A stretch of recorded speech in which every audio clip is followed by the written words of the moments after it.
The psychology of exercise. What motivates us to participate in regular physical activity? Arousal. In 1954, Maslow proposed a hierarchy of human needs. He suggested that as we develop, we move from the base of the hierarchy and progress towards the apex or top of the hierarchy by satisfying each level in sequence. Physiological drives are triggered by basic biological needs such as hunger and are found at the base of the hierarchy. Safety or the need to feel secure and health needs are next on the hierarchy. Next in the hierarchy is love and belonging, or to have a place in a group or an intimate partner. Next in the hierarchy are the esteem needs, or the need to be proud of yourself as a person. At the top of the hierarchy is the need for self-actualization, or to realize your full potential. Any of these needs may arouse an individual to action. For example, as a fitness professional, you may have a client comes to you and says, "My doctor told me that I am unwell and that I need to do something about it," which relates to safety and personal health and well-being. You may have a client that says, "I've just broken up with my partner and I want to change the way I look and feel before I start dating again," which relate to feelings of love and belonging. Or you may have a client that says, "I want to set myself the challenge of losing 10 kilograms, which relates to personal or self-esteem. Directing behavior.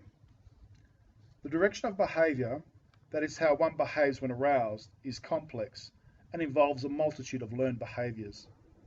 Various researchers have attempted to categorize the reasons why people engage in physical activity. They include, but are not limited to, social reasons, to meet or to be with part of a group; aesthetic reasons, I want to change the way I look; relief from stress and tension; self-denial and discipline; health and fitness; the thrills of directional change and speed; and because it feels good. Long-term adherence to exercise will depend on a number of factors, including the level of arousal, previous exercise experience, opportunity, and the physical and social environment. The pleasure principle.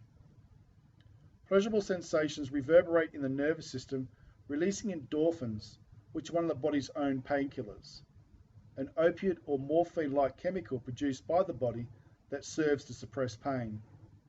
Many people believe that they are addicted to exercise because of the endorphins that are manufactured and released by the body during exercise, which gives them an exercise high.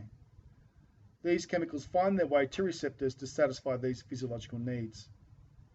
The pleasure achieved from physical activity is a major contributor to increased participation and adherence for many people. Intrinsic motivation. Intrinsic or self-directed goals are more effective than impersonal sources in long-term motivation and long-term adherence to exercise. An example of intrinsic motivation is the genuine belief that exercise participation improves the quality of your life. Extrinsic or external sources of motivation may arouse and direct efforts to gain social acceptance. For example, losing weight to fit into a smaller dress size. However, the motivation necessary to persist, to ensure a long and active life, must come from internal sources. Persistence. Persistence is needed to meet fitness, performance, weight control, or other goals, especially on a cold, windy, or rainy day. It implies faith in the eventual outcome, the ability to delay gratification, and confidence in your ability to cope with adversity. Adherence. The dropout rate for participation in physical activity is between 20 to 50%. The main reasons implicated are lack of time, career family commitments, ineffective time management, sedentary youth such as video games, previous unfavorable exercise participation experiences, education and income levels, low self-confidence and emotional stability, cigarette smoking. Exercise adherence is promoted by family and peer support, individual tailoring of programs, time management skills, self-assertive training, the ability to say no to competing demands. The pleasure principle, programs that foster a sense of achievement. Exercise adherence can be further promoted by self-efficacy. The theory of self-efficacy suggests that behavior, such as participation in physical activity, is influenced by achieving goals, and that these goals have relevance to the person's life. Goal setting. A goal is an aim or a purpose, what an individual seeks to accomplish. Research has suggested that increased exercise adherence is achieved by programming that involves individuals to experience achievement. With this in mind, goal setting can be used by a fitness professional as a tool to promote adherence by developing short-term attainable goals for each client. Dissociation. Dissociation involves diverting attention away from how you are feeling during exercise and focusing on other areas of focus. For example, listening to music. For some people, the first 20 minutes of activity are the hardest, and this is often the best time for the use of dissociation strategies.